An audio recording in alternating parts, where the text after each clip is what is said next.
to'xta. Biza bilamizmi ota bobomizni? Maksimum ikkita bobomizni bilarmiz, bobomizning otasini bilarmiz. Lekin u yo'g'ini bilamizmi? Yo'q, chunki o'chirilgan. Nima uchun?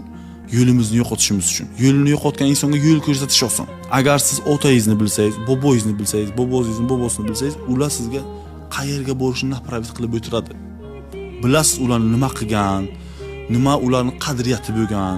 Har bitta oilada kechki ovqat faqat ovqat yeyish uchun bo'lmasligi kerak. Kechki ovqatda oila boshi ota bolalarga bitta nasihat berish kerak.